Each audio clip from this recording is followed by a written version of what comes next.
তোমাকে ডাকি আমি তোমাকে ডাকি, তোমাকে খুঁজি আমি তোমাকে খুঁজি।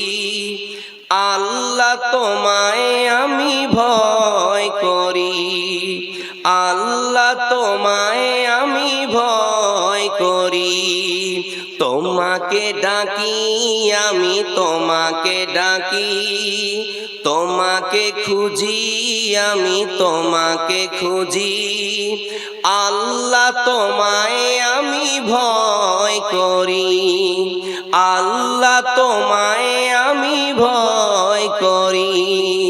তাই মনে মনে সর্বক্ষণে, তাই মনে মনে সর্বক্ষণে মরণের কথায় আমি স্মরণ করি। তোমাকে ডাকি আমি তোমাকে ডাকি, তোমাকে খুঁজি আমি তোমাকে খুঁজি। আল্লাহ তোমায় আমি ভালোবাসি, আল্লাহ তোমায় আমি ভয় করি। তাই নামাজে তোমার কাছে, তাই নামাজে তোমার কাছে দিবারাতে 5 বার ওগো আসি। তোমাকে ডাকি আমি তোমাকে ডাকি, তোমাকে খুঁজি আমি তোমাকে খুঁজি। আল্লাহ তোমায় আমি ভালোবাসি, আল্লাহ তোমায় আমি ভালোবাসি।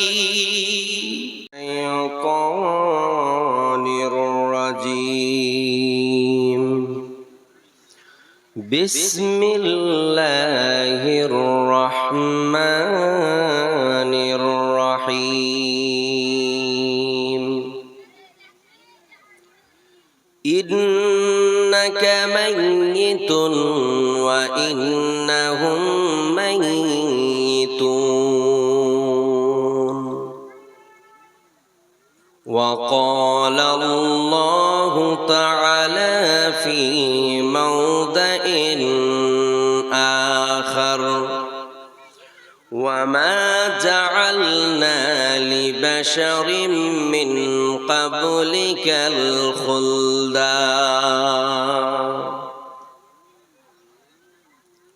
وقال الله تعالى في موضع آخر يا أيها الذين آمنوا كتب عليكم الصيام كما كتب على الذين من قبلكم لعلكم تتقون وقال الله تعالى في موضع آخر يا أيها الذين آمنوا توبوا إلى الله توبة نصوحا وقال النبي صلى الله عليه وسلم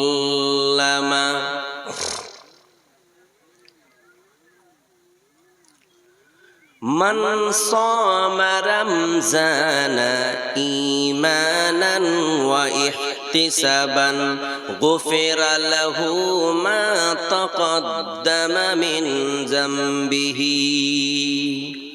وقال النبي صلى الله عليه وسلم كل بني آدم خطاؤون وخير الخطائين التوابون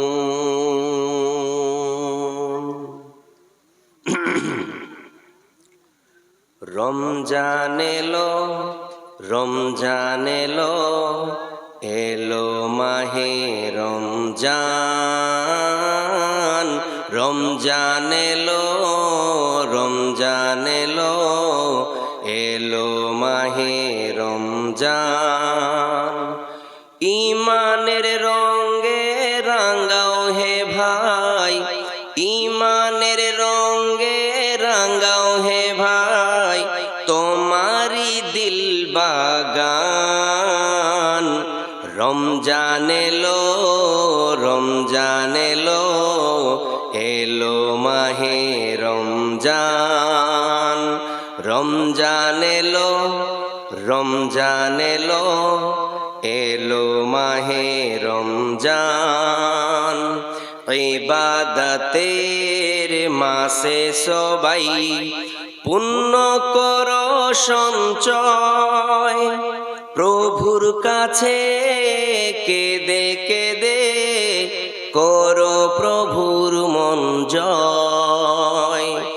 ইবাদতের মাসে সবাই পুণ্য করো সঞ্চয়, প্রভুর কাছে কেঁদে কেঁদে করো প্রভুর মন জয়। তোমার তরে মহান প্রভু, তোমার তরে মহান প্রভু বেহেশতকে সাজান। রমজান এলো, রমজান এলো, এলো মাহে রমজান। রমজান এলো, রমজান এলো, এলো মাহে রমজান। রোজা রাখো, পড়ো তারাবি, করো তিলাওয়াত, জান্নাতেরি নূরে নূরে করো, জান্নাতেরি নূরে নূরে করো তোমারি দিল আজাদ। মাপ চেয়ে নাও প্রভুর কাছে, মাপ চেয়ে নাও প্রভুর কাছে, শুনো ক্ষমার আজান। রমজান এলো, রমজান এলো, এলো মাহে রমজান। রমজান এলো, রমজান এলো, এলো মাহে রমজান। তওবা করো তবে পাবে পাক ঈমানের সাথ, শেষ দশকের এতেকাফে, শেষ দশকের এতেকাফে খুঁজো কদরের রাত। রমজানে যে না পাই ক্ষমা, রমজানে যে না পাই ক্ষমা, সেই তো নাদান। রমজান এলো, রমজান এলো, এলো মাহে রমজান।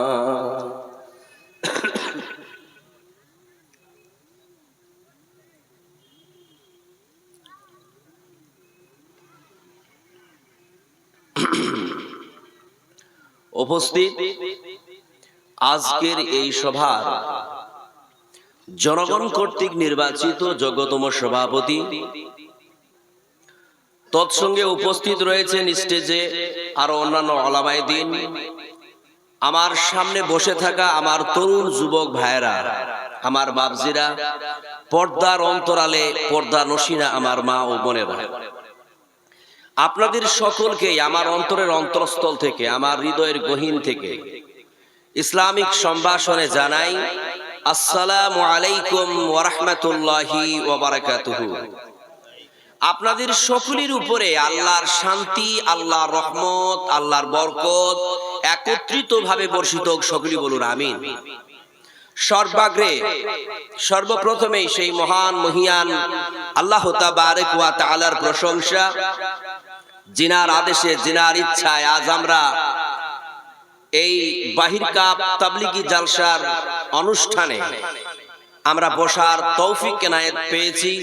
তাই সকলেই একবার আপন অন্তর খুলে পড়ুন আলহামদুলিল্লাহ। তারপরে পরেই আমাদের আখিরি নবী, আমাদের শেষ নবী জনাবে রাসূলুল্লাহ সাল্লাল্লাহু আলাইহি ওয়াসাল্লামের প্রতি সহস্র শান্তির ধারা অবতীর্ণ হোক। আল্লাহুম্মা সাল্লি আলাইহি ওয়া আল্লাহুম্মা বারিক আলাইহি। ব্রাদার ইসলাম,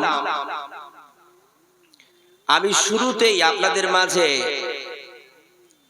4 জায়গা থেকে 4টি কোরআনের আয়াত তেলাওয়াত করেছি এবং 2টো হাদিস পেশ করেছি। কোরআনের আয়াত এবং হাদিস আমাকে যে সাবজেক্টের উপরে, যেই মেথডের উপরে, যেই বিষয়ের উপরে আলোচনা করার জন্য উদ্বুদ্ধ করতেছে, ইনশাআল্লাহ আমি সেই সাবজেক্টের উপরে একগুচ্ছ আলোচনা আপনাদের মাঝে ছড়ে দেব। কিন্তু কন্ডিশন হচ্ছে যে আপনাদেরকে মন দিয়ে শুনতে হবে। এটা আমার একান্ত অনুরোধ। আলোচনা চলাকালীন আমাকে ডিস্টার্ব করা যাবে না, আমাকে আমার ব্রেনকে ডাইভার্ট করা যাবে না। কেউ কথা বলবেন না। যদি কথা বলার প্রয়োজন হয় এখান থেকে উঠে গিয়ে বাইরে কথা বলবেন, এখানে কথাই বলা যাবে না।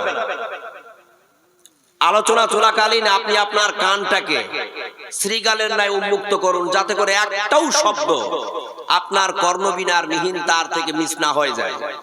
আপনি আপনার চোখটাকে আমার দিকে গেড়ে দিন চাতক পাখির ন্যায়, যাতে করে একটাও শব্দ আপনার ব্রেন থেকে মিস না হয়। আমি চাই আমি যে বিষয়ের উপরে আলোচনা করব এই বিষয়টার উপরে একটা সার্বিক জ্ঞান নিয়ে আপনি বাড়ি যেতে পারেন, যাতে করে পরের দিন যদি আপনাকে কেউ জিজ্ঞাসা করে যে আব্দুল আলিম বিন ইসমাইল যে কালকে গত রাতে জালসা এসেছিল তো কি বলেছিল একটু শোনাও তো, আপনি বলবেন শুনলাম তো কিন্তু কই বলতে পারছি না। এমনটা যেন না হয়, কিছু না কিছু যেন আপনি বলতে পারেন, এটা আমি চাই। আপনি আলোচনা শুনবেন আর কিছু মনে রাখতে পারবেন না, এমনটা যেন না হয়। ঠিক আছে? আর আমার একটা অভ্যেস আছে, আমি একটু কথোপকথনের আকারে আলোচনা করতে ভালোবাসি। যদি কিছু জিজ্ঞাসা করে উত্তর দেবেন তো আমার প্রিয় ভাইয়েরা? দেবেন না? হ্যাঁ দেবেন। কি এটাই তো দিচ্ছেন না? দেবেন? জি, প্রশ্নের উত্তর দিতে হবে। আমি কখনো এই আলোচনাগুলোকে বিনোদন আর খেলার মাঠ মনে করি না। এটা একটা ক্লাসিক্যাল। এখন আপনারা যে বসে আছেন এখানে এমনটাও হতে পারে যে আমার সামনে যারা বসে আছেন আমার চাইতে অনেক জ্ঞানী বসে আছেন, কিন্তু ইন দা মিন টাইম আমি মনে করব যে আপনারা হচ্ছেন আমার ছাত্র আর আমি হচ্ছি এজ এ টিচার, আমি একজন আপনার শিক্ষক। এখন আমি একটা বিষয়ের উপরে আলোচনা করব, আপনাদের মন দিয়ে শুনতে হবে এবং এখান থেকে জ্ঞান অর্জন করতে হবে। এটা হচ্ছে দ্যাট ইজ ফাইনাল। ঠিক আছে? চলুন তাহলে আলোচনা শুরু করা যাক। দেখুন আমার প্রিয় ভাইরা, আমি যেহেতু এমন একটা মাসে দাঁড়িয়ে আছি, এটা হচ্ছে শাবান মাস। অবশ্যই ইনশাআল্লাহ তাআলা আমি আসন্ন রমাজানকে কেন্দ্র করে আপনাদের মাঝে কিছু আলোচনা করব, কিন্তু তার পূর্বে আমি আপনাদের কাছে জানতে চাইছি যে আপনারা কি মরবেন?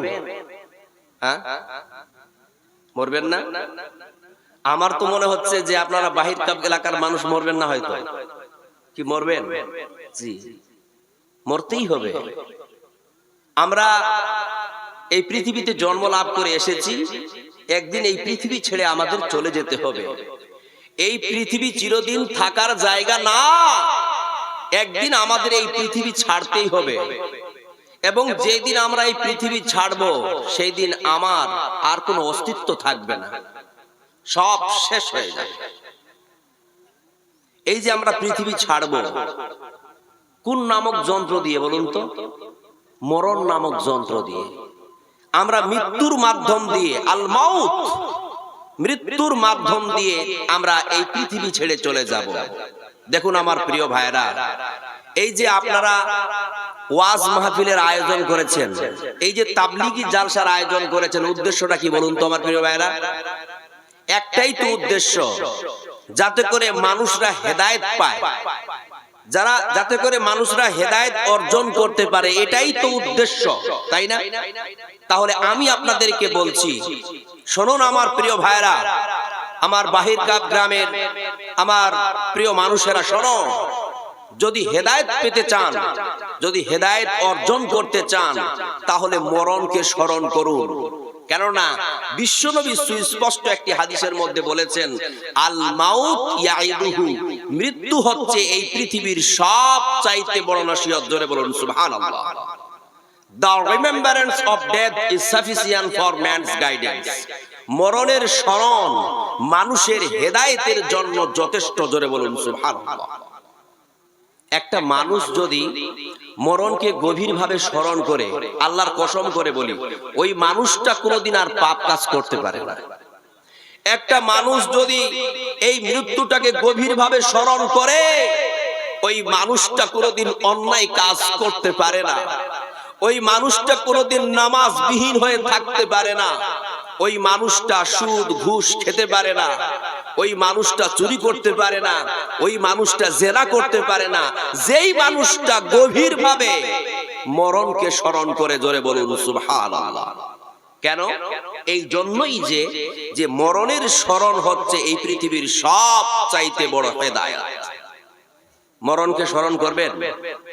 এখানে অনেক মানুষ আমার বসে আছেন, আমার কাকারা বসে আছেন, আমার বাপজিরা বসে আছেন, যাদের বয়স হয়তো 60 বছর হয়ে গেছে, 50 বছর হয়ে গেছে।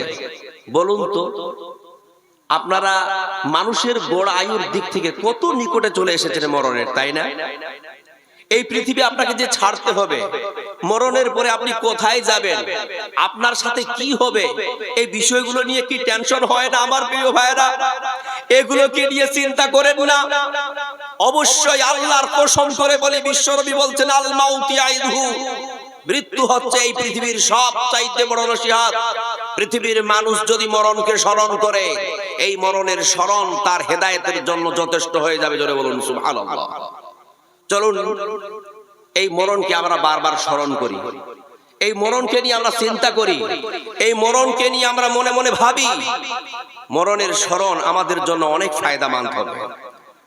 তোমাকে ডাকি আমি, তোমাকে ডাকি, তোমাকে খুঁজি আমি, তোমাকে খুঁজি, আল্লাহ তোমায় আমি ভয় করি, আল্লাহ তোমায় আমি ভয় করি। তোমাকে ডাকি আমি, তোমাকে ডাকি, তোমাকে খুঁজি আমি, তোমাকে খুঁজি, আল্লাহ তোমায় আমি ভয় করি, আল্লাহ তোমায় আমি ভয় করি। তাই মনে মনে সর্বক্ষণে, তাই মনে মনে সর্বক্ষণে মরণের কথায় আমি স্মরণ করি। তোমাকে ডাকি আমি, তোমাকে ডাকি, তোমাকে খুঁজি আমি, তোমাকে খুঁজি, আল্লাহ তোমায় আমি ভালোবাসি, আল্লাহ তোমায় আমি ভয় করি। তাই নামাজে তোমার কাছে, তাই নামাজে তোমার কাছে, দিবারাতে 5 বার ওগো আসি। তোমাকে ডাকি আমি, তোমাকে ডাকি, তোমাকে খুঁজি আমি, তোমাকে খুঁজি, আল্লাহ তোমায় আমি ভালোবাসি, আল্লাহ তোমায় আমি ভালোবাসি। আসলে আমরা মরণকে যখন স্মরণ করব, অবশ্যই এই মরণের স্মরণ আমাদের মধ্যে আল্লাহর ভয়, আল্লাহর ভীতি সঞ্চার করবে।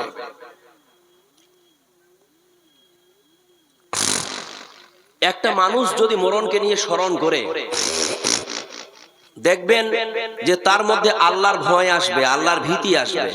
আর যখন একটা মানুষের মধ্যে আল্লাহর ভয় গ্রো করবে, তখন ওই মানুষটা আর কোনোদিন পাপ কাজ করতে পারবে না। আর যখন একটা মানুষ পাপ থেকে দূরে থাকবে, তখনই সেই মানুষটা হেদায়েত পেয়ে যাবে, ঠিক কিনা? তাহলে হেদায়েত পাওয়ার জন্য এই যে আমাদের উদ্দেশ্য হেদায়েত প্রাপ্ত হওয়া, তাবলিগি জালসার আয়োজন হয়েছে যাতে করে মানুষরা হেদায়েত প্রাপ্ত হতে পারে। তাহলে হেদায়েত যদি পেতে চান মরণকে স্মরণ করুন, মরণকে স্মরণ করে আল্লাহর ভয় আসবে, আর আল্লাহর ভয় আসলেই আপনি কি হবেন? হেদায়েত পেয়ে যাবেন। আপনি সকল প্রকার পাপাকার্য থেকে নিজেকে বাঁচাতে পারবেন। জোরে বলুন সুবহানাল্লাহ। দেখুন এই মরণের ব্যাপারে আল্লাহ তাআলা কি বলছেন, চলুন একটা আয়াত থেকে শুনে আসি। রব্বুল আলামিন বলেন, ইন্নাকা মাইয়িতুন ওয়া ইন্নাহুম মাইয়িতুন। রব্বুল আলামিন বলেন, হে নবী আপনি মৃত্যুবরণ করবেন এবং তারাও মৃত্যুবরণ করবে, যারা আপনার সাথে বিরোধিতা করে, যারা আপনার সাথে দুশমনি করে। জোরে বলুন সুবহানাল্লাহ। শুধু তাই নয়, অন্যত্র আরেকটি আয়াতে আল্লাহ তাআলা বলেন, ওয়া মা জাআলনা লিবাশারিন মিন ক্বাবলিকাল খুলদা। হে নবী আপনার পূর্বে কোন মানুষের জীবনকে আমি অনন্তকালের জীবন করে রাখি নাই। অর্থাৎ নবী গো আপনার পূর্বে এই পৃথিবীতে যত মানুষ এসেছে সকল মানুষরাই এই পৃথিবী ছেড়ে চলে গেছে। নবী আপনি আমার বন্ধু, আপনি আমার হাবিব, আপনি আমার মহব্বতের মানুষ বলে এটা মনে করবেন না যে আপনি ছুটকারা পেয়ে যাবেন। আপনাকেও এই পৃথিবী ছেড়ে একদিন চলে যেতে হবে। সুবহানাল্লাহ। দেখুন আমার প্রিয় ভাইরা, এই পৃথিবীর সবচাইতে শ্রেষ্ঠ, সবচাইতে উত্তম, সবচাইতে শ্রেষ্ঠ, সবচাইতে উত্তম মানুষকে বিশ্বনবী মুহাম্মদ সাল্লাল্লাহু আলাইহি সাল্লাম। তিনি তো আল্লাহর বন্ধু। তিনার যদি কোনো বাঁচার পথ না থাকে মৃত্যু থেকে, তাহলে আপনি আর আমি কোন গাছের মূলে মরণ থেকে বাঁচতে পারবেন? কোরআনের এই আয়াতটা আমাদের মুসলমানদের মধ্যকার এক শ্রেণীর জন্য মুহূর্তর জবাব। মানে আমাদের মুসলমানদের মধ্য থেকে একটা জামাত আছে, একটা দল আছে, ওদেরকে মুসলমান বলতেই আমাকে অবাক লাগছে। ওরা মুহাম্মদ সাল্লাল্লাহু আলাইহি সাল্লামকে জীবিত দাবি করতেছে, মুহাম্মদ সাল্লাল্লাহু আলাইহি সাল্লাম জিন্দা। আপনি যদি ওদের সামনে গিয়ে বলেন যে নবী মুহাম্মদ সাল্লাল্লাহু আলাইহি সাল্লাম মারা গেছে, আপনাকে ঠান্ডা হবে? হ্যাঁ, তুই মুহাম্মদ সাল্লাল্লাহু আলাইহি সাল্লামকে মানে মুর্দা বানিয়ে দিলি? হ্যাঁ, মানে আপনি ছি ছি ছি তুই মুসলমান এভাবে করে। আমার বুঝে আসে না যে ওদের কাছে কি এই কোরআনের আয়াতটা যায় না? ওরা কি কোরআনের আয়াতটা দেখতে পারে না, যেখানে সুস্পষ্ট ভাবে আল্লাহ তাআলা বলছেন ইন্নাকা মাইয়িতুন, হে নবী আপনি মরবেন। তাহলে আল্লাহ নিজে বলছেন নবী আপনি মরবেন, আর আমাদের মুসলমানদের মধ্যকার এক শ্রেণী বলছে যে মুহাম্মদ সাল্লাল্লাহু আলাইহি সাল্লাম জিন্দা। অবাক লেগে যাচ্ছে। এই জন্য রব্বুল আলামিন বলেন, কুল্লু নাফসিন যায়িকাতুল মাউত, প্রত্যেকটি আত্মার মৃত্যু ঘটবে, যার জীবন আছে তার মরণ হবে। এবং কি এই পৃথিবী ছেড়ে প্রত্যেকটা জানদার মানুষকে বিদায় নিয়ে চলে যেতে হবে, কেউ পৃথিবীতে থাকবে না। ওয়া নাবলুয়াকুম বিশ-শাররি ওয়াল খাইরি ফিতনাতান ওয়া ইলাইনা তুরজাউন। এবং রাব্বুল আলামিন বলেন আমি মানুষকে ভালো এবং মন্দের মধ্যে পরীক্ষা পতিত করে পরীক্ষা করতেছি। পৃথিবীর কিছু মানুষকে আমি সুখ সুচ্ছলতা দিয়ে সমৃদ্ধ করে রেখেছি এবং এইভাবে তাদেরকে আমি পরীক্ষা করতেছি। আবার কিছু মানুষকে আমি গরিবি দিয়ে অসহায়তা দিয়ে পরীক্ষা করতেছি। অর্থাৎ আল্লাহ পাক রব্বুল আলামিন পৃথিবীর প্রত্যেকটা মানুষকে পরীক্ষা করতেছেন। জোরে বলুন সুবহানাল্লাহ। কি ব্যাপার, আওয়াজটা কেন এরকম হচ্ছে? মাইকের মুশকিল হয়ে গেছে, খারাপ টেনে নিচ্ছে।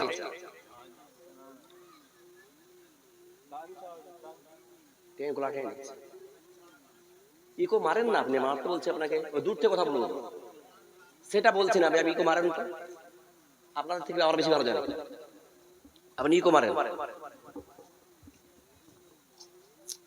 মাইকম্যান হলে মুশকিল। আমি কি বলছিলাম আমার প্রিয় ভাইয়েরা বলুন তো, যে এই পৃথিবী ছেড়ে আমাদের একদিন চলে যেতে হবে।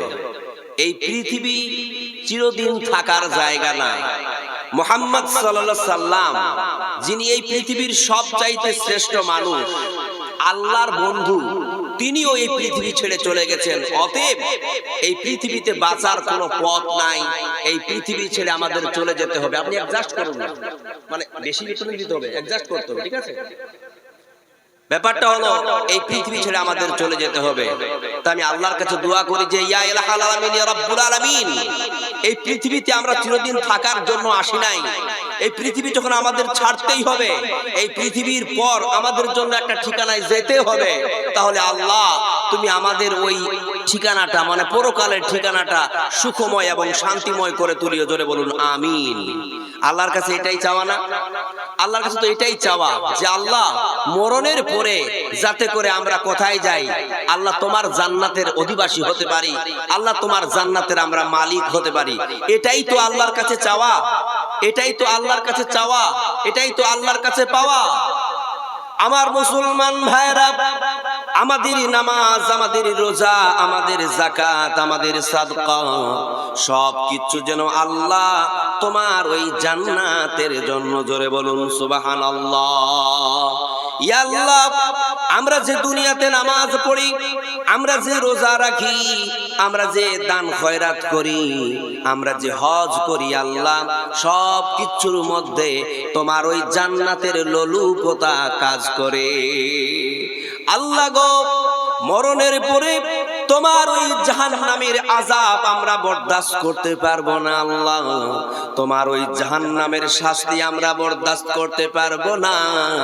আল্লাহ গো, মরণের পরে তুমি আমাদেরকে সুখময় জান্নাতবাসী করে দিও। জোরে বলুন সুবহানাল্লাহ। যেই দিন আমরা মারা যাব, সেই দিন আমাদের আর নাম থাকবে না, বরং আমাদের নামটা লাশ হয়ে যাবে। আপনারা কি জানেন আমার প্রিয় ভাইরা, মৃত্যু যন্ত্রণা কত কঠিন? How hard is the pain of death. মৃত্যু যন্ত্রণা কত কঠিন, এটা কেউ বলতে পারবেন পৃথিবীর মানুষ? না। আরে মৃত্যু যন্ত্রণা তো সেই যন্ত্রণা, যেই যন্ত্রণা পাওয়ার পর পৃথিবীতে আরো বেঁচেই থাকে না। তাহলে ওই যন্ত্রণা পাওয়ার পর যখন সে আর পৃথিবীতে বেঁচে থাকে না, তাহলে সে কি করে অন্য আরেকটা মানুষকে শেয়ার করবে যে ভাই আমি একদিন মরলাম, মরার যে যন্ত্রণা আমি এরকম এরকম অনুভব করেছি? এটা বলার সুযোগ পৃথিবীর মানুষের আছে? নাই। কারণ মৃত্যু যন্ত্রণা সেই যন্ত্রণা, যেই যন্ত্রণা তার প্রাণ কেড়ে নেয়। তার মানে আমরা বুঝতে পারলাম, মৃত্যু যন্ত্রণা হচ্ছে সেই যন্ত্রণা, যেই যন্ত্রণা পাওয়ার পরে ওই মানুষটা আর পৃথিবীতে বেঁচে থাকে না। মরার সাথে সাথে আমরা কি হয়ে যাব? লাশ হয়ে যাব। আমার নাম থাকবে না, আমার নাম তখন হয়ে যাবে লাশ। হতে পারে আপনাদের গ্রামের কোন একজন ব্যক্তির নাম আব্দুর রহমান। আজকেই যদি ওই আব্দুর রহমান মারা যায়, আর একটা লোক এসে বলবে যে লাশটার কি গোসল হয়েছে, লাশটাকে কি জানাজায় নিয়ে যাওয়া হয়েছে, লাশটাকে কি দাফন করা হয়েছে। আর বলবে না যে আব্দুর রহমানের কি গোসল হয়েছে, আব্দুর রহমানের কি জানাজা হয়েছে, আব্দুর রহমানকে দাফন করা হয়েছে, এই কথা বলবে না। মরার সাথে সাথেই আব্দুর রহমান তার নামটা হারিয়ে ফেলবে, তার নামটা হয়ে যাবে লাশ। জোরে বলুন সুবহানাল্লাহ। সুতরাং আমার মুসলমান ভাইরা, তাই আমি আপনাদেরকে বলতে চাই, এই যে আমরা পৃথিবীতে বেঁচে আছি, বাড়ি গাড়ি টাকা পয়সা ধন সম্পদ নিয়ে আমরা এত একাকার হয়ে আছি, আমরা এই মরণকে স্মরণ করার সময়টুকু আমাদের হাতে নাই, আমাদের কাছে নাই। যে এই মরণের সাথে সাথে আমরা লাশ হয়ে যাব। মরার সাথে সাথেই যদি আপনার নামটা মুছে যেতে পারে, তাহলে বলুন আপনার বাড়ি গাড়ি টাকা পয়সার আর কি অস্তিত্ব হতে পারে? আপনাকে কি ফায়দা দিতে পারে? আপনার কি উপকার করতে পারে? আল্লাহর কসম করে বলি, একটা মানুষ যদি সৎ আমল নিয়ে আখিরাতে না দাঁড়ায়, আর এই মানুষটা যদি পৃথিবীতে বাড়ি গাড়ি টাকা পয়সা জমি জামা সবকিছু ছেড়ে দিয়ে চলে যায়, তা এই জমি জামা টাকা পয়সা বাড়ি গাড়ি তার কিয়ামতের মাঠে কোনো উপকারে আসবে না।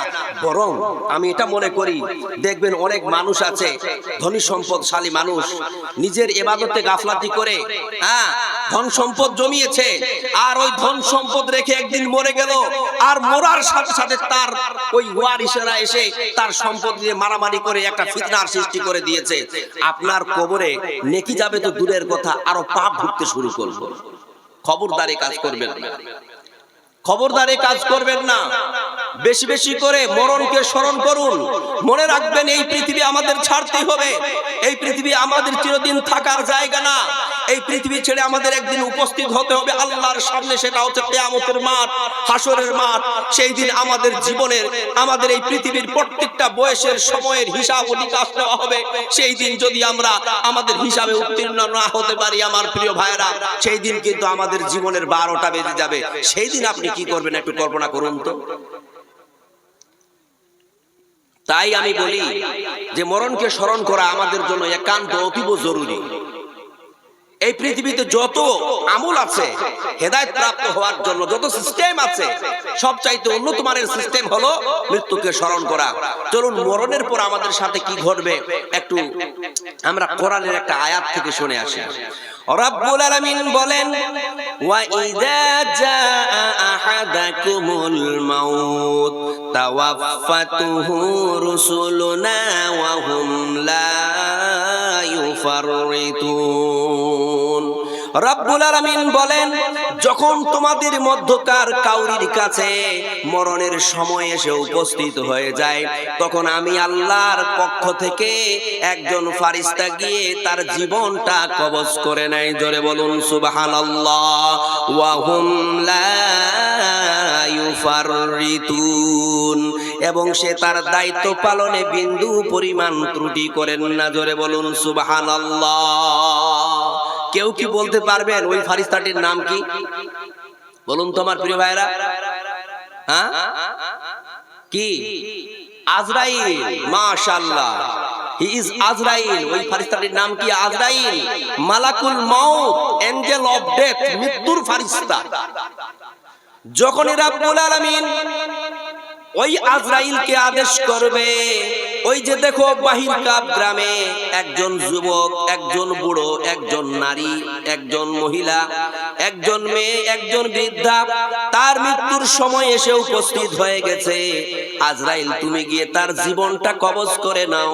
সঙ্গে সঙ্গে আজরাইল এসে তার জীবনটা কবজ করে নিয়ে উড়াল দিয়ে চলে যাবে। জোরে বলুন সুবহানাল্লাহ। ওই ফারিস্তা আল্লাহর আদেশ পালন করতে গিয়ে বিন্দু পরিমাণ ত্রুটি করবেন না, 1 সেকেন্ড আগেও করবেন না এবং 1 সেকেন্ড পরেও করবেন না। জোরে বলুন সুবহানাল্লাহ।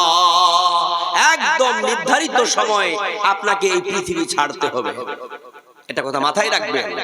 দেখুন আমার প্রিয় ভাইরা, বারা ইবনে আজিব রাদিয়াল্লাহু তাআলা আনহু থেকে একটি হাদিস বলছি, মন দিয়ে শুনবেন। বারা ইবনে আজিব রাদিয়াল্লাহু তাআলা আনহু বলছেন যে আমরা একবার বিশ্বনবীর সাথে আনসারদের এক ব্যক্তির জানাজায় গেলাম। আমরা কবরের পাশে ছিলাম, কিন্তু তখনও কবর খোঁড়া হয় নাই। বিশ্বনবী কবরের এক পাশে বসে গেলেন। We also said around the prophet Muhammad সাল্লাল্লাহু আলাইহি ওয়াসাল্লাম।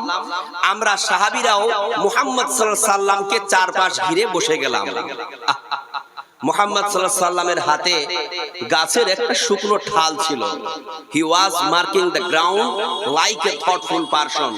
বিশ্বনবী ওই গাছের শুকনো ঠালটা দিয়ে চিন্তা ব্যক্তিদের ন্যায় দাগ টানতেছিলেন।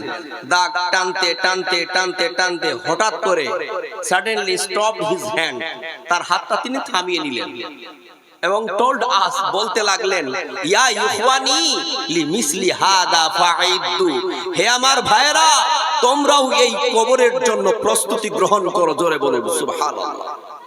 বারা ইবনে আজিব রাদিয়াল্লাহু তাআলা আনহু বলেন, যখনই বিশ্বনবী অশ্রু সজল হয়ে আমাদের দিকে তাকিয়ে কথা বললেন, ইয়া ইখওয়ানি লিমিসলি হাদা ফাইদু, হে আমার ভাইরা তোমরাও এই কবরের জন্য প্রস্তুতি গ্রহণ করো। We are totally shocked. আমরা সাহাবীরা হতভম্ব হয়ে গেলাম। আমরা স্তব্ধ হয়ে গেলাম, আল্লাহর নবীর দিকে চেয়ে থাকলাম, কি ব্যাপার? আল্লাহ পাক রব্বুল আলামিনের নবী, বিশ্ব নবী এই কবরের মাঝে এমন কি দেখলেন, এমন কি বুঝলেন যে আমাদের দিকে করুণ দৃষ্টিতে তাকিয়ে বললেন, ইয়া ইখওয়ানি লিমিসলি হাদা ফাইদ্দু, হে আমার ভাইরা তোমরাও এই কবরের জন্য প্রস্তুতি গ্রহণ করো। জোরে বলুন সুবহানাল্লাহ। চিন্তা করুন তাহলে ওই কবরস্থানের জায়গাটা, ওই কবরটা কত ভয়ানক জায়গা, কত কঠিন জায়গা। আপনি কি কল্পনা করছেন আমার প্রিয় ভাইরা? কল্পনা করুন, কবরকে নিয়ে ভাবুন। কবর একটা মারাত্মক বড় জায়গা, কত মারাত্মক বড় কঠিন। এটা একটা হাদিস থেকে আপনাদেরকে শোনাই। হযরত ওমর রাদিয়াল্লাহু তাআলা আনহু, হযরত উসমান রাদিয়াল্লাহু তাআলা আনহু, তিনি যখন কবরের পাশে যেতেন তো প্রচুর পরিমাণে তিনি কান্নায় ভেঙে পড়তেন। আরে চোখ দিয়ে ঝরঝর ঝরঝর করে জল পড়তে শুরু করত। কখন? যখন তিনি কবরের পাশে যেতেন। সাহাবীরা বলতেন, উসমান কি ব্যাপার? তোমার সামনে যখন জাহান্নামের বর্ণনা করা হয় তখনও তুমি এমন কান্না করো না, যখন তুমি কবরের পাশে আসো তখন তুমি এত কান্না করো কেন? উসমান তখন বলে, আমার সাথীরা শোনো, আমি যখন কবরের পাশে আসি তখন আমি এত কান্না কেন করি? আমি বিশ্ব নবীকে বলতে শুনেছি, ওয়া আন্নাল কবরা আউয়ালু মানাজিলিল আখিরাহ, নিশ্চয়ই এই কবর হচ্ছে আখিরাতের প্রথম মঞ্জিল। যেই ব্যক্তি এই কবরকে উত্তীর্ণ করে ফেলবেন, যেই ব্যক্তি এই কবরকে পাশ করে যাবে, তারপরের ধাপগুলো, তারপরের স্টেপগুলো তার জন্য অতি সহজ হয়ে যাবে। জোরে বলুন সুবহানাল্লাহ। উসমান বলছে, আমার সাথীরা রে, যখন আমি এই কবরের পাশে আসি আর বিশ্ব নবীর ওই কথাটা মনে পড়ে, তখন আমার চোখ দিয়ে ঝরঝর করে জল পড়তে শুরু করে। তাহলে কবর কত একটা ভয়ানক জায়গা, কবরস্থান কত একটা মারাত্মক ভয়ের জায়গা, কঠিন জায়গা। এটা কিন্তু আমরা কল্পনা করি না, করি? হ্যাঁ? Do you worry about the going to grave? আপনি কি চিন্তা করেন যে একদিন আপনাকে কবরে যেতে হবে? এই চিন্তাটা আছে? নাই তো। আরে এমন দেখতে পাওয়া যায় যে আমরা পোলাপানরা কবরের পাশে গিয়ে মোবাইল বাজাই, গান বাজাই, কবরের পাশে গিয়ে নাচাকুদা করি, খেলাধুলা করি, মারপিট করি, কত কি করি। আনন্দ আর বিনোদনে আমরা ভরিয়ে দিই আমাদের জীবনটাকে কবরের পাশে গিয়ে, তাই না? কিন্তু তুমি কি একটু লক্ষ্য করতেছো না আমার প্রিয় ভাই, আমার যুবক ভাই, তুমি যেই জায়গাটাতে লাফাচ্ছ, কুদাচ্ছ, যেই জায়গাতে তুমি গান শুনতেছো, ফাতলামু করতেছো, লুচ্চামু করতেছো, এই জায়গায় তোমার মতো আরেকজন ভাই শুয়ে আছে। তার যে সেখানে কি হচ্ছে, সে যে কি অবস্থায় আছে, তুমি কি কল্পনা করেছো? Do you worry about going to the grave? তুমি কি চিন্তা করতেছো যে তোমাকেও একদিন এই কবরের মাঝারে যেতে হবে? চিন্তা করে দেখো না কবরে কি যাইবা না, চিন্তা করে দেখো না কবরে কি যাইবা না। যেই কবরে আল্লাহ ছাড়া বন্ধু কেহ থাকবে না, যেই কবরে আল্লাহ ছাড়া বন্ধু কেহ থাকবে না। চিন্তা করে দেখো না কবরে কি যাইবা না, চিন্তা করে দেখো না কবরে কি যাইবা না। এই দুনিয়ায় সবই পর, কবর যে তোর আসল ঘর। এই দুনিয়ায় সবই পর, কবর যে তোর আসল ঘর। কেমনি সেথায় থাকবি পড়ে শুধুই মাটির বিছানা। চিন্তা করে দেখো না কবরে কি যাইবা না, চিন্তা করে দেখো না কবরে কি যাইবা না। এই দুনিয়া ছাড়িয়া কোথায় যাইবা ভাগিয়া, এই দুনিয়া ছাড়িয়া কোথায় যাইবা ভাগিয়া। মরণ তোমার লইবে হইবে ঘিরি যতই করো বাহানা, চিন্তা করে দেখো না কবরে কি যাইবা না, চিন্তা করে দেখো না কবরে কি যাইবা না। দিলে ভরা অহংকার চিনো না আজ খোদার ঘর, দিলে ভরা অহংকার চিনো না আজ খোদার ঘর, নামাজের লাগিয়া কি তোর মোটই মায়া লাগে না, চিন্তা করে দেখো না কবরে কি যাইবা না, চিন্তা করে দেখো না কবরে কি যাইবা না। একবার চিন্তা করে দেখুন আমার প্রিয় ভাইরা, আমার বাপজিরা, আমার মা ও বোনেরা, একদিন আপনাকে এই পৃথিবী ছেড়ে কবরে চলে যেতে হবে। ওই কবর আপনার কিভাবে কাটবে, ওই কবরের জগৎ আপনি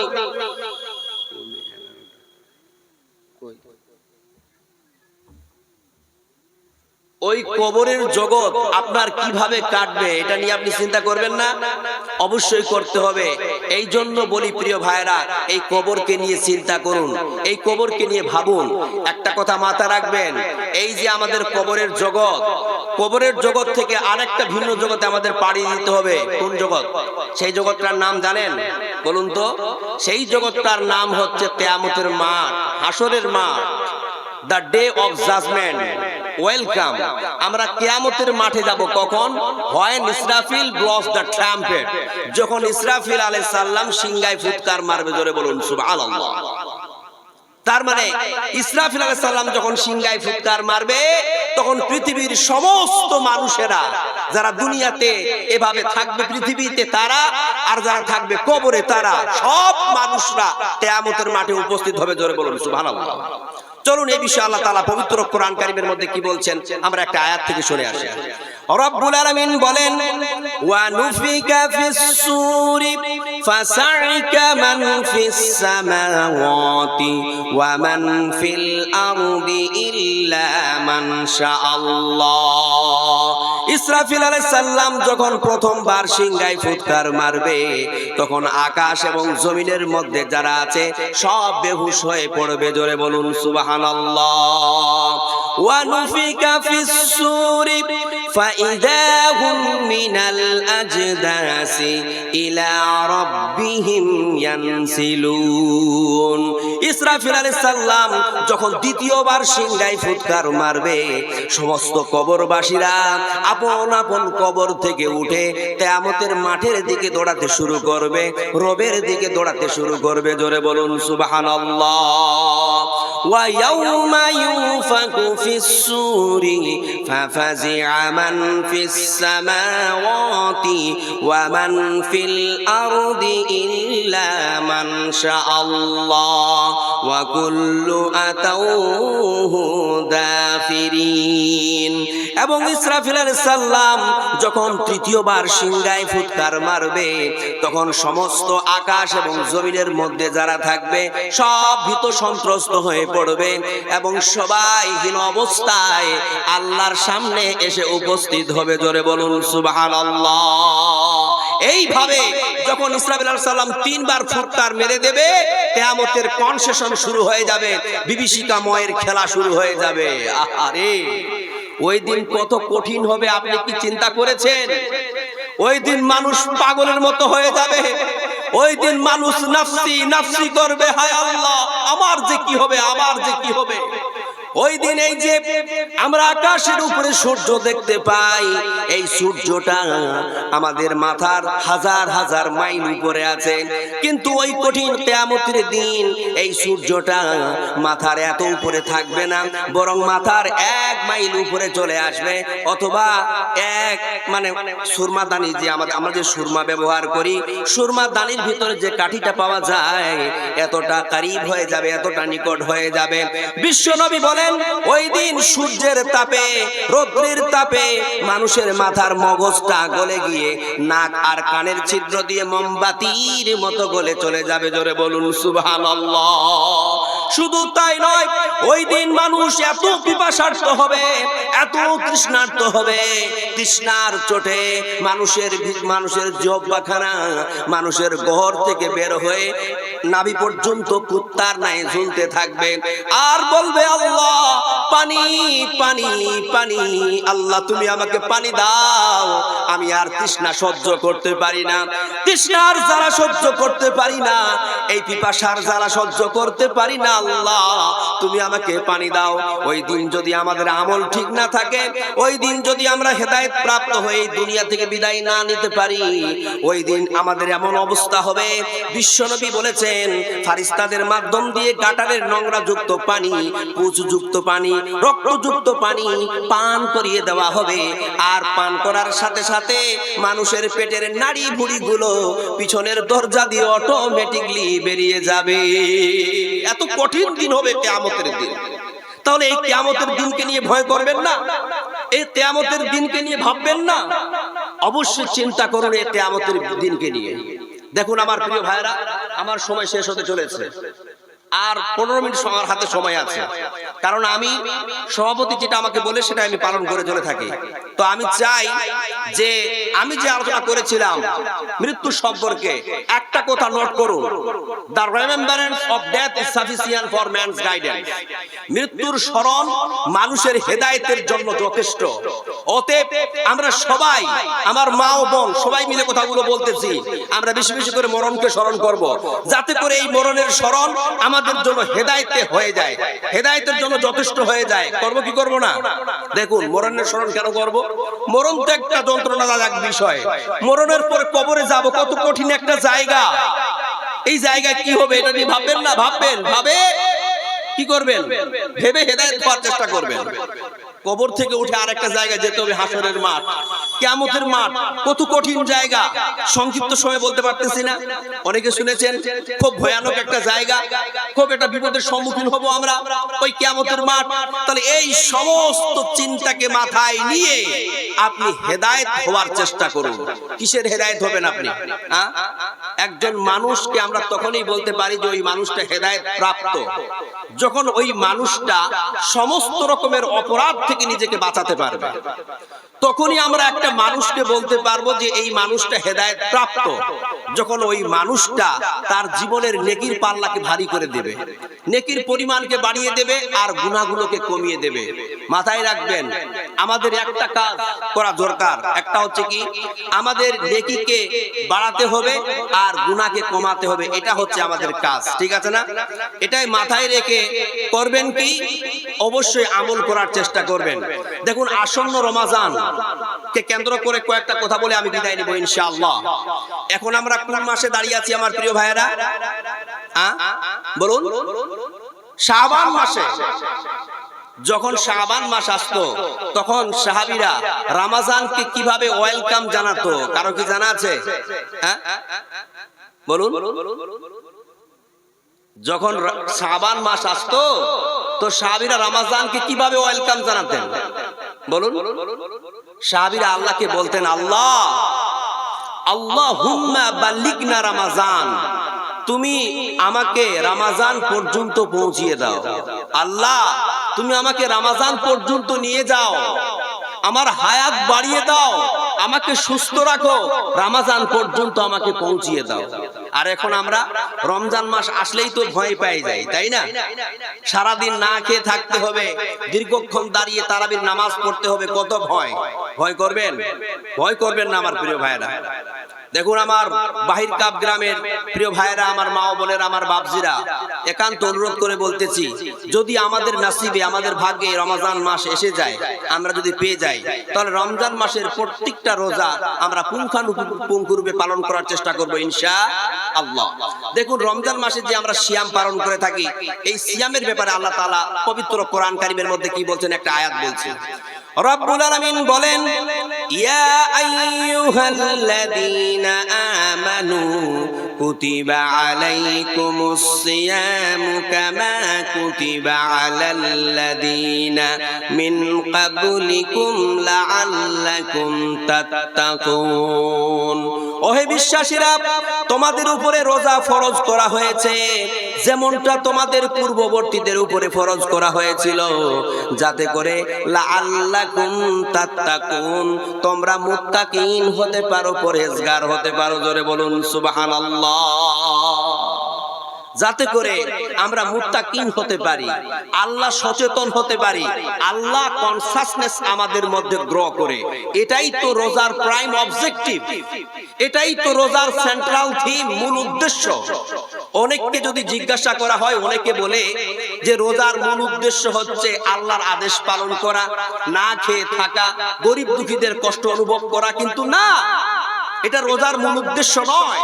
রোজার মূল উদ্দেশ্য হচ্ছে লাআল্লাকুম তাত্তাকুন, তাকওয়াশীল হওয়া, আল্লাহ ভীতি নিজের অন্তঃকরণের মধ্যে গ্রো করা, আল্লাহর ভয় নিজের মধ্যে সঞ্চার করা। এটাই হচ্ছে রোজার মূল উদ্দেশ্য। একজন মানুষ যদি রোজা রাখার পরে তাকওয়াশীল না হতে পারে, আল্লাহর ভয় তার অন্তঃকরণের মধ্যে সৃষ্টি না করতে পারে, তাহলে ওই ব্যক্তির রোজা রাখা আর না রাখা সমান হয়ে যাবে। এটা হচ্ছে রোজার মূল উদ্দেশ্য। দেখুন আমার প্রিয় ভাইরা, যদি আমরা এই রমজান মাসের রোজাগুলি পালন করে থাকি, আমি আপনাদেরকে বলি, খুব শর্টকাটে বলার চেষ্টা করতেছি, তিনটা উপকার বলছি। নাম্বার 1, যদি আমরা এই রমজান মাসের রোজা রাখি, তাহলে আল্লাহ তাআলা আমাদের বিগত জীবনের সমস্ত গুনাহ মাফ করে দেবেন। মা তাকাদ্দামা মিন জামবি। কত বড় একটা মারাত্মক উপকার না? রাখবেন তো রমজান মাসের রোজা? 2 নম্বর উপকার হচ্ছে, যদি আমরা এই রমজান মাসের রোজাগুলি পালন করি, আল্লাহ তাআলা আমাদেরকে জান্নাত দান করবেন এবং আমাদের জন্য জান্নাতের একটা গেটকে স্পেশাল ভাবে বরাদ্দ করে দেবেন, যেটার নাম কি? রায়্যান। লা ইয়াদখুলুহু ইল্লা সাইমুন। রোজাদার ব্যক্তি ছাড়া কোনো ব্যক্তি ওই গেট দিয়ে জান্নাতে ঢুকবে না। রোজাদার ব্যক্তিরা যখন ওই রায়্যান গেট দিয়ে জান্নাতে ঢুকবে, তখন তাদের তৃষ্ণাকে সারা জীবনের জন্য আল্লাহ মিটিয়ে দেবে। জোরে বলুন সুবহানাল্লাহ। 3 নম্বর ফায়দাটা বলি, সেটা হচ্ছে এই যে যদি আমরা রমজান মাসের রোজাগুলি পালন করি, কিয়ামতের মাঠে, যে আমি বললাম একটা বড় বিপদের সম্মুখীন আমরা হব, তো কিয়ামতের মাঠে এই রমজান মাসের রোজা আমাদের জন্য সুপারিশ করবে আল্লাহর কাছে। কি বলবে? যে আল্লাহ, তুমি তোমার এই বান্দাদেরকে মাফ করে দাও আল্লাহ, তুমি তোমার এই বান্দাদেরকে নাজাত দিয়ে দাও আল্লাহ, কারণ আমি রোজা তোমার এই বান্দা পালন করেছিল। আরে সকাল থেকে নিয়ে সন্ধ্যা পর্যন্ত পানাহার, স্ত্রী সহবাস এবং গর্হিত কর্ম থেকে নিজেকে বিরত রেখে আমি সিয়ামকে পালন করেছিল, আমি রোজাকে রেখেছিল। আল্লাহ, তুমি একে নাজাত দিয়ে দাও, পরিত্রাণ দিয়ে দাও। বিশ্বনবী বলেন, আসসিয়ামু ওয়াল কুরআনু ইয়াসফাআনি লিল আবদি ইয়াউমাল কিয়ামা। কিয়ামতের দিন রমজান মাসের রোজা আর কোরআন মাজিদ বান্দার জন্য শাফাআত করবে, বান্দার জন্য সুপারিশ করবে। জোরে বলুন সুবহানাল্লাহ। বুঝা গেল না? তাহলে এই 3টা ফায়দা হবে যদি আপনি রমজান মাসের রোজা পালন করেন। আপনার বিগত জীবনের সমস্ত পাপ আল্লাহ মাফ করে দেবে। যদি রমজান মাসের রোজা রাখেন, তাহলে আল্লাহ তাআলা আপনাকে জান্নাত ঢুকাবে রায়্যান গেট দিয়ে। যদি রমজান মাসের রোজা রাখেন, তার রমজান মাসের রোজা কিয়ামতের মাঠে আপনার জন্য সুপারিশ করবে। জোরে বলুন সুবহানাল্লাহ। দেখুন আমার প্রিয় ভাইরা, এই যে মাহে রমজান আমাদের সামনে আসতে চলেছে, এখন আমাদের এই আসল রমজানকে নিয়ে একটা কথা বলতেছি। রমজান মাসে আল্লাহ তাআলা আমাদেরকে 5টি স্পেশালিটি ইবাদত দান করবেন। কয়টা? 5টা। যেই 5টি স্পেশালিটি ইবাদত অন্য কোন মাসে আপনি চিরুনি তাল্লাশি দিয়ে খুঁজলেও পাবেন না। ওই 5টা স্পেশালিটি ইবাদত সম্পর্কে জানতে চান কি চান না? চান তো? আমি খুবই শর্টলি বলছি, আপনি মন দিয়ে শুনবেন। নাম্বার 1, সাহারি। কি? সাহারি খাওয়া একটি ইবাদত না? যেই সাহারি খাওয়ার মাধ্যম দিয়ে আমরা রোজার শুরুয়াত করে থাকি, এটা কখন খাই? সুবহে সাদেকের আগে। এই সাহারি খাওয়া একটি ইবাদত। এটা ইবাদত অন্য মাসে আছে? নাই। এই সাহারির ব্যাপারে বিশ্বনবী বলতেছেন, তাসাহহারু ফা ইন্না ফিস সাহুরি বারাকা। তোমরা সাহারি খাও, কেননা এই সাহারির মধ্যে তোমাদের জন্য কল্যাণ রয়েছে। জোরে বলুন সুবহানাল্লাহ। 1 নম্বর হলো তো। 2 নম্বরটা হচ্ছে ইফতার। যে ইফতারের মাধ্যম দিয়ে আমরা রোজাটাকে ভঙ্গ করে থাকি খেজুর অথবা পবিত্র পানি দ্বারা। এই ইফতার একটি ইবাদত। কত বড় ইবাদত জানেন? বিশ্বনবী বলছেন, লা ইয়াজালুন নাসু বিখাইরিন মা আজ্জালুল ফিতরা।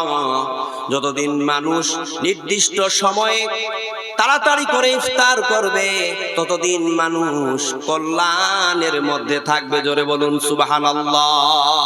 কয়টা হলো? দুইটা হলো না? 3 নম্বর বলি। 3 নম্বর কি? তারাবির নামাজ আদায় করা। মাশাআল্লাহ, এই তারাবির নামাজ আদায় করা অন্য মাসে আছে? হ্যাঁ, নাই। কেবলমাত্র রমজান মাসে এই তারাবির নামাজের ব্যাপারে বিশ্বনবী কি বলছেন শুনুন। বিশ্বনবী বলেন, মান কামা রমজানা ঈমানান ওয়া ইহতিসাবান গুফিরা লাহু মা তাকদ্দামা মিন যামবিহি। যদি কোনো ব্যক্তি ঈমানের অবস্থায় নেকির আশায় তারাবির নামাজ আদায় করে, রব্বুল আলামিন তার বিগত জীবনের সমস্ত গুনাহ মাফ করে দেবেন। জোরে বলুন সুবহানাল্লাহ। কয়টা হলো? 3টা হলো। 4 নম্বরটা বলি লাইলাতুল কদর। আহার, এটা তো কোরআনের একটা আয়াত আছে, লাইলাতুল কদর খায়রুম মিন আলফি শাহর। লাইলাতুল কদরের এক রাতের জাগরণ ইবাদতের মাধ্যম দিয়ে 1000 মাসের ইবাদতের চেয়ে উত্তম। জোরে বলুন সুবহানাল্লাহ। এই বিষয়ে আবার স্পেশাল একটা হাদিসও আছে।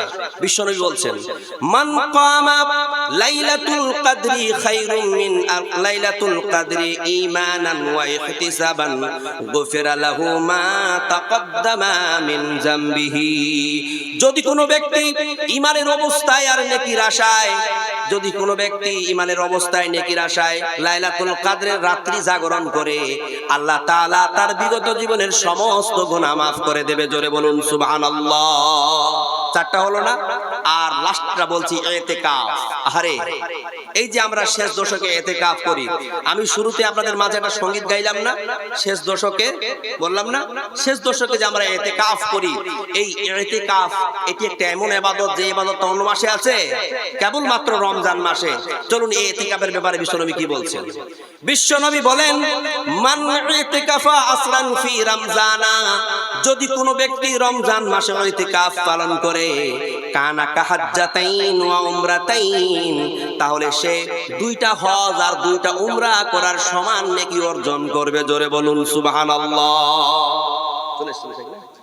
যাই হোক আমার প্রিয় ভাইরা, আমি যেটা বলছিলাম যে রমজান মাসে আল্লাহ তাআলা আমাদেরকে 5টা স্পেশালিটি ইবাদত দান করেছেন। কি? সাহারি, ইফতার, তারাবির নামাজ, লাইলাতুল কদর, ইতিকাফ। এই 5টা ইবাদত মারাত্মক বড় ইবাদত। যাতে করে এই 5টি ইবাদত আমরা পালন করতে পারি, এটা অন্য মাসে আমরা পাবো না। তাই আমি পরিশেষে বলতে চাই, এতক্ষণ ধরে আপনাদের মাঝে যেগুলো আলোচনা করেছি, আমি কোরআন এবং হাদিস থেকে আলোচনা করার চেষ্টা করেছি। তবুও যদি মুখ ফসকে কিছু মিস ইনফরমেশন বেরিয়ে যায়, আমি আল্লাহর কাছে দোয়া করি যাতে করে আল্লাহ পাক আমাদের স্মৃতিপট থেকে সেগুলোকে মুছে দেন এবং যেগুলো সহিহ সেগুলোর প্রতি আমল করার তৌফিক দান করেন। ওয়া মা আখিরি দাওয়ানা আনিল হামদুলিল্লাহি রাব্বিল আলামিন। আসসালামু আলাইকুম।